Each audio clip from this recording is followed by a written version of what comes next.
আচ্ছা দেখেন, এগুলা সবগুলো আবার ভুলে গেছেন তাই না? বেসিক টার্মগুলা এগুলা আমি ফাইবারগুলো পড়ানোর সময় আমি বলে দিছি।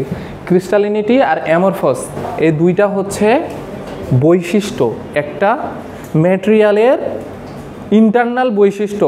আমরা কি জানি একটা ম্যাটেরিয়াল যে তৈরি হয়েছে, ইভেন আপনারা যে তৈরি হয়েছেন, আপনারা যেখানে বসে আছেন, যেখানে হাতটা রাখছেন, যে কোনো ম্যাটেরিয়াল এটা যে তৈরি হয়েছে, এটা আপনারা কেমিস্ট্রিতে পড়ে আসছেন না 9-10-এ?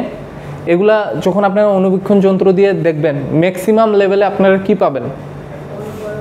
অণুপরমাণু পাবেন। সো আমি বলছি যে তারও ডিপ লেভেলে যদি আপনারা যান, যে কোনো জিনিস, যে কোনো ম্যাটেরিয়াল এগুলা পুরাটা মিলে একটা সেম বৈশিষ্ট্য ধারণ করে, তাই না? যেমন এইখানে যে বৈশিষ্ট্য, এটার বৈশিষ্ট্য তো এইখানে সেম। সো এটা তো অনেকগুলা পরমাণু, অনেকগুলা ছোট ছোট পার্টিকেল মিলে যুক্ত হয়ে এটা তৈরি হয়েছে, তাই না? সো এটা সেম কিভাবে হচ্ছে? এটা সেম, তার মনোমারটা সেম। এই মনোমারটা বারবার রিপিট হয়ে একটা পলিমার হয়েছে এবং এটার একটা রিপিটিং ইউনিট আছে। এই রিপিটিং ইউনিটটা অনেক মিলিয়নস টাইমস, ট্রিলিয়নস টাইমস একসাথে যুক্ত হয়ে এরকম একটা ম্যাটেরিয়াল তৈরি হয়েছে। সো এই যে চেইনগুলা, এটাকে বলা হয় চেইন। এই যে আমাদের যে রিপিটিং ইউনিটটা আছে, এটা তো একটা চেইনের মতো থাকে না? এই যে আমি যেটা আঁকাইছি, ধরেন এটা তো একটা চেইনের মতো। বেনজিন রিংয়ের মধ্যে তো প্রপার্টিস আছে, তাই না? এখানে মলিকুল চেঞ্জ আছে। সো এরকম একটা যখন আমাদের চেইন থাকে, এই চেইনগুলা এগুলাকে বলা হয় পলিমার চেইন। মনোযোগ দিয়ে শুনেন, এগুলাকে বলা হয় পলিমার চেইন। সো একটা ম্যাটেরিয়ালের মধ্যে এই পলিমার চেইনগুলো কিভাবে থাকে সেটার বৈশিষ্ট্যই হচ্ছে ক্রিস্টালিনিটি আর অ্যামরফস। যদি পলিমার চেইনগুলা খুবই অ্যালাইনভাবে থাকে, সুসজ্জিত অবস্থায় থাকে এবং এগুলা যদি অর্গানাইজ অবস্থায় থাকে, তাহলে এই বৈশিষ্ট্যটাকে বলা হয় ক্রিস্টালিনিটি। আর অ্যামরফস কোনটা? যেটা হচ্ছে এলোমেলোভাবে থাকে, একটা থাকে। এইটা ধরেন পলিমার চেইন, এই যে এটা হচ্ছে ক্রিস্টালিনিটি, একদম সুন্দরভাবে আছে। আর অ্যামরফস হচ্ছে এইভাবে আছে, এইভাবে আছে, এইভাবে আছে, উল্টাপাল্টাভাবে আছে। সো এটা হচ্ছে অ্যামরফস, ঠিক আছে? পলিমার চেইনের যে অ্যারেঞ্জমেন্ট, সেটার বৈশিষ্ট্য বোঝা যাচ্ছে? সবাই বুঝতে পারতেছেন? এটা লাগবে বলে করাচ্ছি। সো এইটা যদি হচ্ছে অ্যামরফস, এটা হচ্ছে ক্রিস্টালিনিটি, ঠিক আছে? সো এখন আমাকে বলেন তো কোনটার প্রপার্টিস কেমন হবে?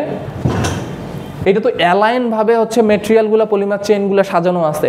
সো এইটাতে যখন সূর্যের আলো পড়বে, এটা হচ্ছে রিফ্লেক্ট বেশি করবে না এটা বেশি রিফ্লেক্ট করবে? উপরেরটা, এটা তো আলো অ্যাবজর্ব করবে।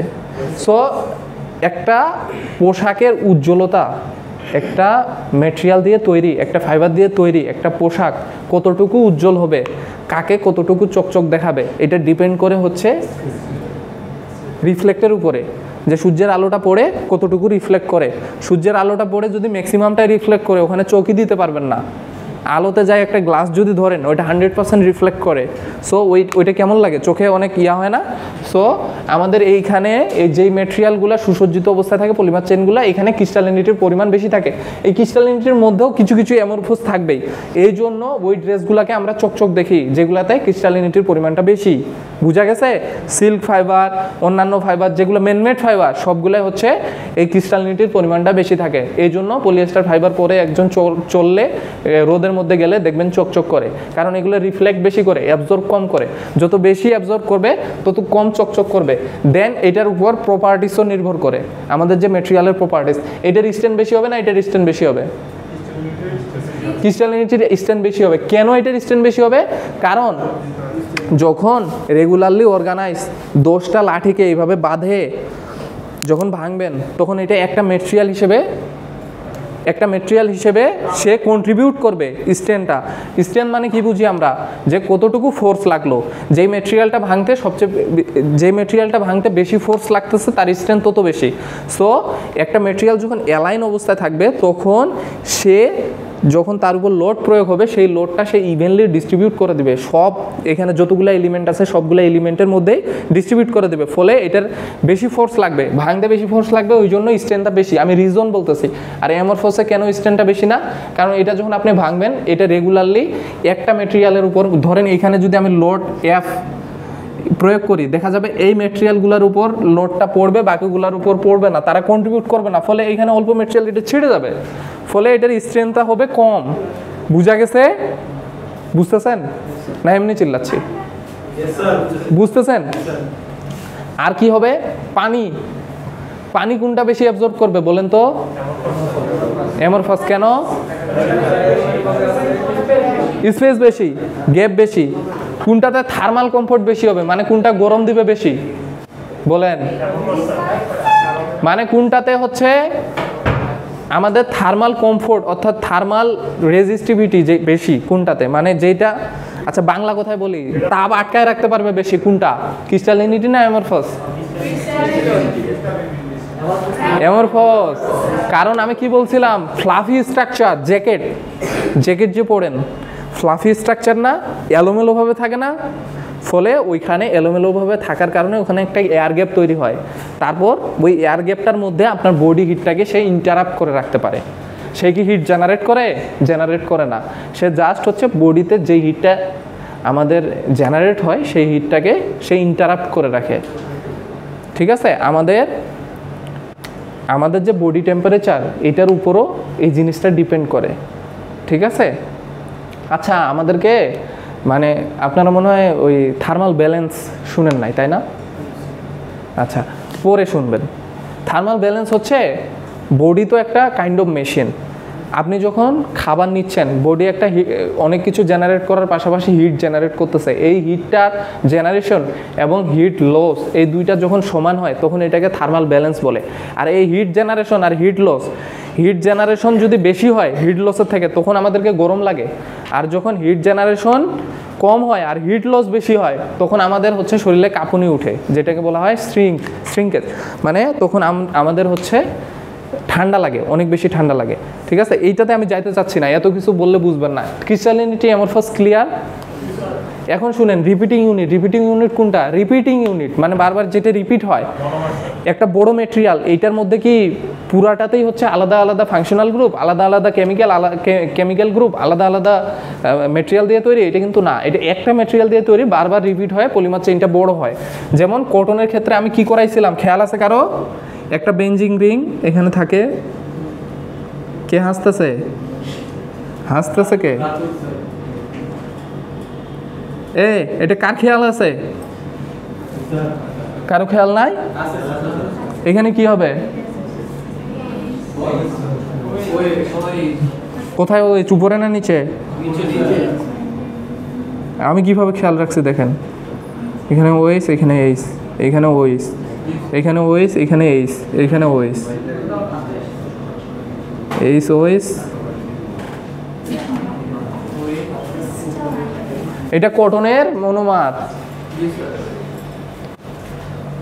এইখানে কি আছে? এই পয়েন্টটাতে এখানে কি আছে? কয়টা কার্বন আছে? 6টা কার্বন আছে। এটা মনোমার। এটা আরেকবার উল্টে যায় কটনের পলিমার হয়, মানে এইখানে লেগে যায়। ঠিক আছে? আর এই দুইটা মিলে যখন বারবার রিপিট হয় ওইটাকে আমরা রিপিটিং ইউনিট বলি। বুঝা গেছে? এই তিনটা clear? Crystallinity amorphous repeating unit clear? বলেন কে বুঝতেছেন না, কে হাসতেছেন? বলেন বলেন বলেন। বুঝছেন? আসবে পরীক্ষায়, এইগুলা বইয়ে খাতায় কিচ্ছু কোথাও নাই, না বুঝলে লিখতে পারবেন না। বলেন কি বুঝেন নাই? রিপিটিং ইউনিট বুঝেন নাই? একটা ম্যাটেরিয়াল পলিমার চেইন কি বুঝছেন? Polymer chain, what is polymer chain? একাধিক মনোমার মিলিত হয়ে একটা পলিমার গঠন করে, এই পলিমার গঠিত হয় যে একটা চেইন তৈরি হয়, একটা করে একটা সংযুক্ত। সো এই ম্যাটেরিয়ালটা এটা তো হচ্ছে অসংখ্য পলিমার চেইন দিয়ে একটা নির্দিষ্ট বৈশিষ্ট্যের এমন একটা জিনিস, এই জিনিসটা বারবার বারবার রিপিট হয়ে একটা বড় ম্যাটেরিয়াল হয়। অনুপরমাণু বারবার বারবার ক্ষুদ্র ক্ষুদ্র অংশে যুক্ত হয়ে একটা ম্যাটেরিয়াল হয়। সো এই যে জিনিসটা যেটা বারবার রিপিট হচ্ছে, এটার সাথে আরেকটা আছে, এই দুইটা যে বারবার রিপিট হচ্ছে এটাকে আমরা রিপিটিং ইউনিট বলতেছি। ক্রিস্টালিনিটি হচ্ছে এগুলা একটা আরেকটার সাথে যুক্ত হয়ে কি তৈরি হচ্ছে? একটা চেইন তৈরি হচ্ছে না? এই চেইনটা সুসজ্জিত অবস্থায় থাকা, আরেকটা হচ্ছে আপনাদের ভাষায় অসজ্জিত অবস্থায় থাকা, অর্থাৎ আনইভেনলি থাকা, র্যান্ডমলি ডিস্ট্রিবিউট থাকা, এটা অ্যামরফোস, এটা ক্রিস্টালিনিটি, এটা পলিমার চেইন, আর যেটা বারবার রিপিট হচ্ছে এটা হচ্ছে রিপিটিং ইউনিট। বুঝেন নাই কে কে বলেন তো? লিখতে পারবেন গুছায় ইংলিশে? বাংলায় লেখেন না, বাংলায় কে জানি কভার পেজে নাম লিখে দিছেন, বাংলায় লেখা যাবে না, কোনো ওয়ার্ড বাংলায় লেখা যাবে না। এইটা করেন না ভাই, যা করার করেন। ভুল মানুষ লেখে, অনেকে ভুল লেখে, স্পেলিং মিস্টেক যাবে, সেন্টেন্স মিস্টেক যাবে, বাংলায় কোনো ওয়ার্ড লেখেন না, টিচারের মাথা খারাপ হয়ে যাবে কিন্তু। এটা কিন্তু খুবই বিরক্ত লাগে। আপনারা কিন্তু ইউনিভার্সিটিতে, বুঝছেন? কে বুঝেন নাই? তারপরে আসে পলিমার মনোমার, এক লাইনেই তো আসলে এই তিনটার মার্ক থাকবে 2, এক লাইনেই তো, একটাই সেন্টেন্স তো। আচ্ছা পলিমার মনোমার দেখেন, মনোমার তো বুঝছেন, এটা মনোমার না? আর পলিমার হচ্ছে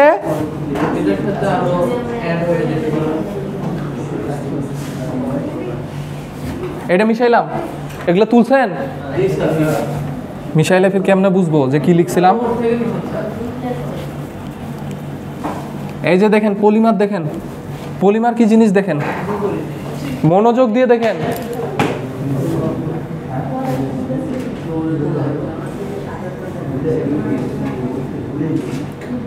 এই পাশে ঘুরলে গল্প শুরু হয়, তাই না? গোলাগুলা কিন্তু আমি চিনি।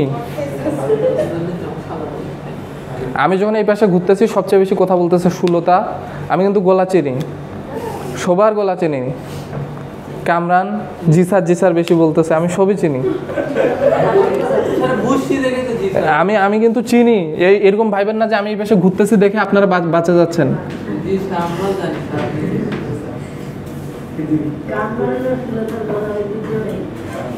এটা কে বললো? দাস?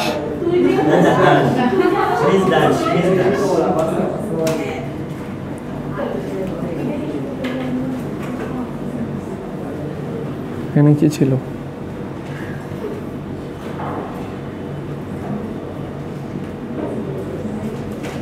এই যে এখানে দেখেন, মনোযোগ দিয়ে দেখেন, এটা পলিমার কিন্তু করতেছি। হ্যাঁ, এ কেমিস্ট্রি না, ফাইবার পড়তেছেন না? ফাইবারের ইন ডিটেলস পড়তে হবে না?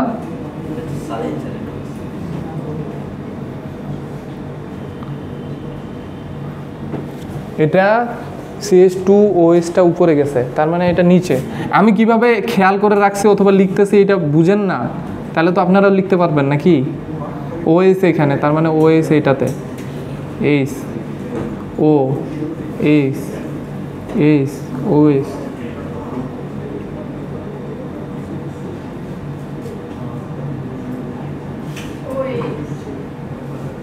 এটাতে হচ্ছে OH H, এখানে একটা ও আছে, এখানে একটা ও আছে, কোথায় জানি।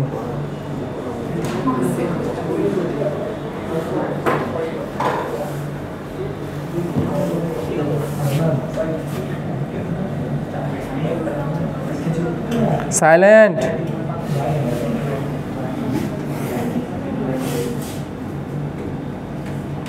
শুনেন, এই জায়গাটাতে ও হবে। হ্যাঁ,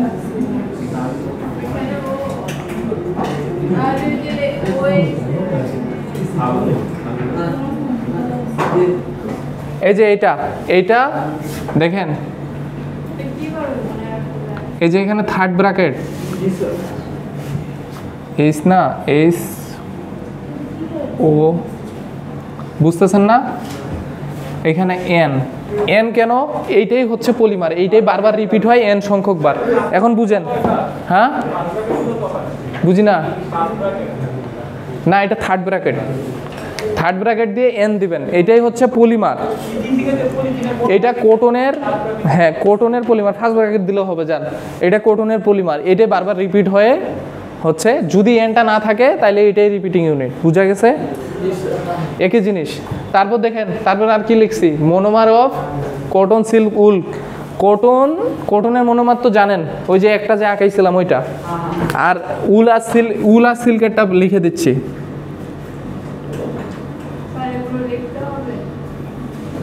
উল সিল্কেরটা একটু তুলে নেন, এটা খুবই সোজা। একটা সি দিবেন, উপরে এইচ, নিচে আর, ফাঁকা রাখেন।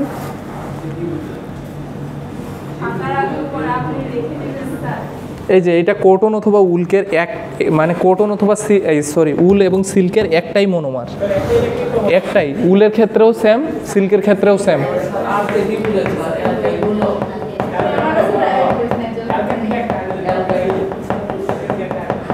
এই এখন বাকিগুলো আপনারা বলেন। লিন্ট কি, লিন্টাস কি বলেন? এগুলা আর পড়াবো না, অনেকবার পড়াইছে। কটন ফাইবারের ক্ষেত্রে লিন্ট, লিন্টাস পড়া ধরবো, কিন্তু জিনিং করার পরে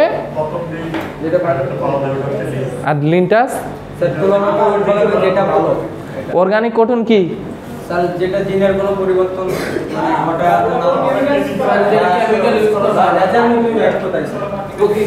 ফাইবার আর টেক্সটাইল ফাইবারের মধ্যে ডিফারেন্স আর আর টেক্সটাইল ফাইবার দিয়ে কি তৈরি করা হয়? আর এমনি ফাইবার দিয়ে করা যায়? যাইতে পারে, নাও যাইতে পারে। পেক্টোসেলুলোজ, লিগনোসেলুলোজ বলে দেই, সবাই আপনারা জানেনই সব কিছু। পেকটিন একটা ওয়ার্ড ছিল ওই যে কেমিক্যাল কম্পোজিশনে, সেলুলোজ, হেমিসেলুলোজ, পেকটিন, ওয়ার্ড, মানে fat and wax, total sugar, mineral, others, এরকম ছিল না? ছিল। ওখানে একটা পেকটিন একটা ওয়ার্ড ছিল। সো পেক্টোসেলুলোজ হচ্ছে যেই সেলুলোজটার মধ্যে পেকটিন বিদ্যমান থাকে, আর লিগনোসেলুলোজ হচ্ছে যেই সেলুলোজটার মধ্যে লিগনিন বিদ্যমান থাকে। সোজা হিসাব, এখানে তো নামই আছে, পেক্টোসেলুলোজ, লিগনোসেলুলোজ। যে সেলুলোজের মধ্যে পেকটিন বিদ্যমান থাকে সেটা পেক্টোসেলুলোজ, লিগনিন বিদ্যমান থাকলে সেটা লিগনোসেলুলোজ। তবে একটা জিনিস মাথায় রাখবেন, পেক্টোসেলুলোজ যেটা মানে পেকটিন যেটাতে বিদ্যমান থাকে, এটাতে হচ্ছে স্ট্রেংথটা হয় বেশি, রেজিলিয়েন্সিটা হয় বেশি, এবং সেলুলোজের পরিমাণ থাকে বেশি। বাকিটার ক্ষেত্রে উল্টা, বাকিটার ক্ষেত্রে কম। কি কি বললাম? স্ট্রেংথ, রেজিলিয়েন্সি এবং সেলুলোজের পরিমাণ, এগুলা পেক্টোসেলুলোজে বেশি থাকে, লিগনোসেলুলোজে কম থাকে। এই চারটা পার্থক্য মনে রাখলেই হবে। বুঝছেন? পেক্টোসেলুলোজ কি? পেকটিন থাকে, লিগনোসেলুলোজে লিগনিন থাকে। পেক্টোসেলুলোজে স্ট্রেন বেশি, লিগনোসেলুলোজে স্ট্রেন কম।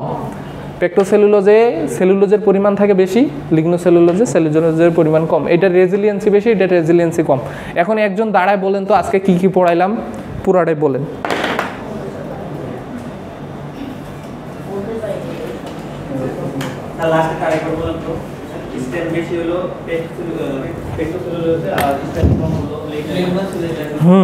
তারপর সেলুলোজের পরিমাণ একটাতে বেশি পেক্টোসেলুলোজে, আর ওইটাতে কম। আরেকটা হচ্ছে রেজিলিয়েন্সি। রেজিলিয়েন্সি একটা প্রপার্টিস, একটাতে রেজিলিয়েন্সি বেশি আর একটা রেজিলিয়েন্সি কম। ফার্স্টে যেটাতে পেকটিন থাকে, পেকটিন এটা হচ্ছে পেক্টোসেলুলোজ, আর যেটাতে লিগনিন থাকে এটা হচ্ছে লিগনোসেলুলোজ। তাসিন পিছনে চলে গেছেন কেন? আচ্ছা, বুঝতে পারছেন? এগুলাই বাকি ছিল। বাকি আর কোনো কোশ্চেন আছে আপনাদের ন্যাচারাল ফাইবার রিলেটেড? আজকে তো কোশ্চেন থাকবে না, কারণ আজকে মাথায় চলতেছে 2টার সময় পরীক্ষা, মানে ভাইবা। সেটা তো বুঝতেছি, মিশাইলাম। আর কারো কোনো কোশ্চেন? আজ পর্যন্ত যা পড়াইছে এগুলোই কোশ্চেন থাকবে, কিন্তু যারা নতুন আসছেন তারা মানে পরে ভর্তি হয়েছেন অথবা ক্লাস কম করছেন, কটন, জুট, উল সিল্ক বেশি পড়বেন। কটন, জুট, উল সিল্ক বেশি পড়বেন। কোনো কিছু পড়ার লাগলে কটন, জুট, উল সিল্ক পড়ে দেন ওগুলো পড়বেন। বুঝা গেছে?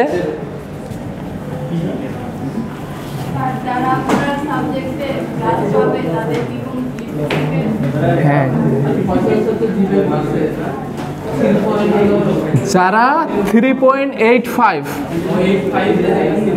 যারা 3.85 এর বেশি পাবেন তাদের জন্য গিফটের ব্যবস্থা আছে, সব মিলায়। হ্যাঁ, দেন।